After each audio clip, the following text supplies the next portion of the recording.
그러니까 제가 생활하면서 이제 이런 게 꼭 필요하다 살아오면서 그런 것들을 이제 배우는 거죠. 배우고 따라하는 겁니다. 오늘이 바로 그 일신이죠. 그다음에 내일은 또 우일신이고. 그래서 야 이거 참 멋있다. 이거 배워야 되겠다고 해서 배워가고 있습니다. 지금도 배워가고 있는 중이죠.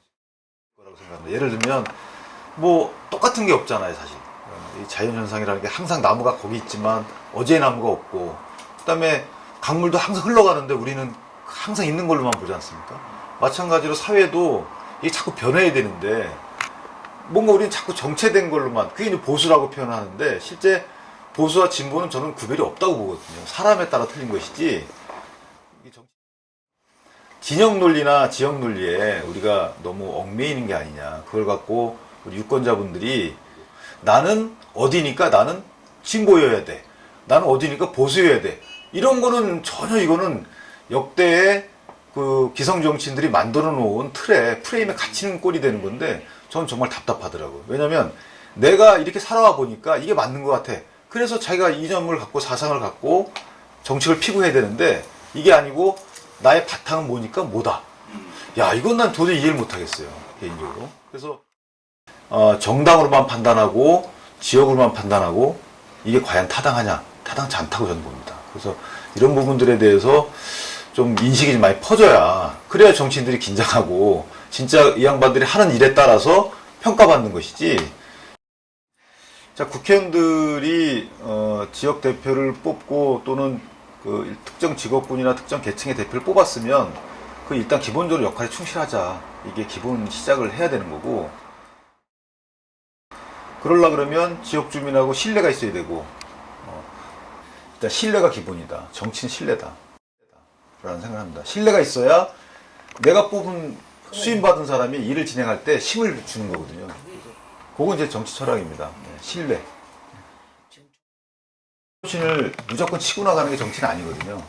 왜냐면 다른 의견을 가장 많이 쓰는 대화 타협을 통해서 이끌어낸다고 하지만 조율을 해가지고 이게 바로 최선을 못 가면 차선으로 가고 이렇게 가는 과정이 정치이기 때문에, 또 하나는 그 자체 내에서도 화합이 있어야 돼요. 우리가 세대 간의 화합이라든가 지역 간의 화합 다 필요하듯이.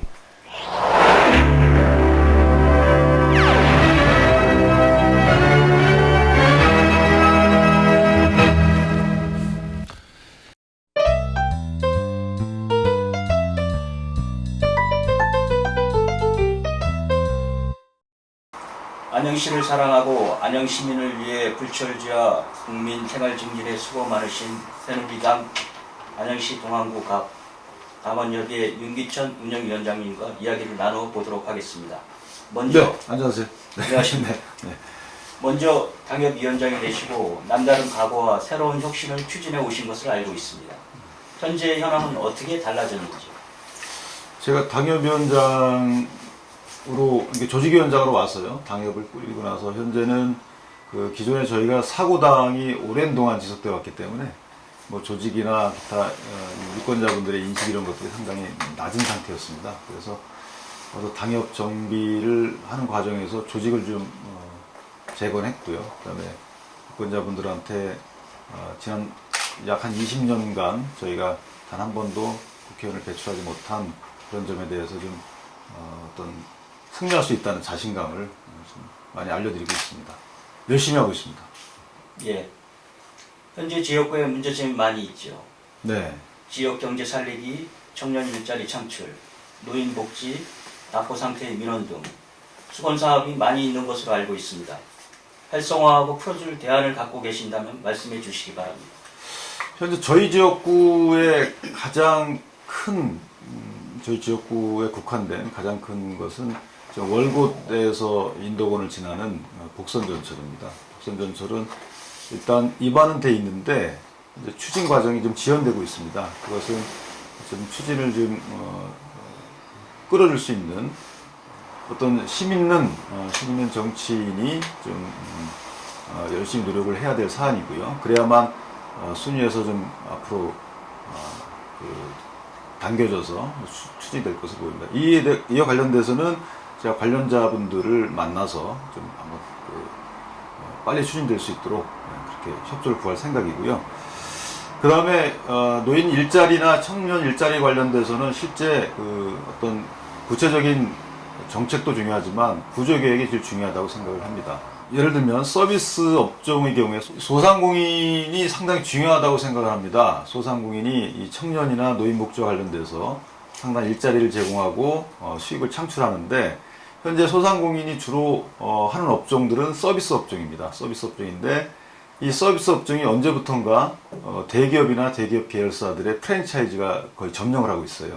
이렇다 보니까 소상공인에 고용된 3, 4명의 일자리들도 없어지게 되고, 소상공인도 파산을 하게 되고, 이렇게 되면 중산층이 없어지는 결과가 생기는 거죠. 그래서 대기업들의 서비스업 진출에 대해서 어떤 제도나 정책을 통해서 다소 좀 신중하거나 제한을 할 필요가 있다고 생각을 하고요. 그 다음에 노인복지의 경우에는 실제 노인복지가 사실 노인복지로 머물면 안 된다고 생각합니다. 왜냐하면 이미 노인 인구가 우리나라는 이제 초고령 사회로 가고 있기 때문에 노인도 경제활동 주체로서 할 수 있는, 경제활동 주체로 역할할 수 있는 이런 제도를 만들고 또 뒷받침해야 된다고 생각을 하고요.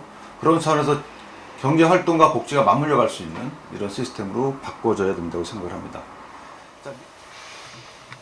내년 총선에 대해서 이른 감은 있으나 말씀해 주신다면 상대당 후보와 차별화된 전략을 갖고 계신가요?